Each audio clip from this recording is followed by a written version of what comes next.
دا د لوګي په صورت کې ځکه ده چې دا د جهاد ټریننګ دی. ګوره په جهاد کې د ټولو نه ګران کارونه دوه دي. یو په جهاد کې سر د کپرې د بدن نه جدا کیږي، تنه یو ځای پروتي، سر بل ځای پروتي. دا کار خو خود ګران دی چې دې کار ته کتل هم ګران دی. دویم ګران کار په جهاد کې لوګه ده چې د سرو وینو سیلاب بهیږي او د تورو او د توپو ډزاري.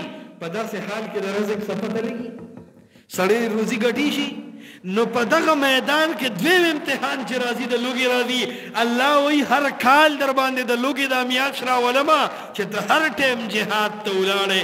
وایي ځکه د الله هغه سړی ډېر خوښي چې د الله د دین دپاره دی په اس سور دی او د جهاد دپاره د اس وږي هر ټیم راښکلي وي. دا سړی الله ته ډېر خوښ دی. نو دا د مسلمان ته وایي چې ګوره د جهاد د ټریننګ عادت شه. که د جهاد د ټریننګ عادت نه نو په فلسطین کې د خپل حال بیا وګوره.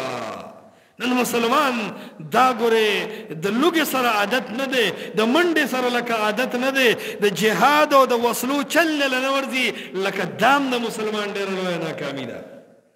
نو دا پنځمه فایده د روجې دا ده چې دا روجې د لوګي په صورت کې راولېږله او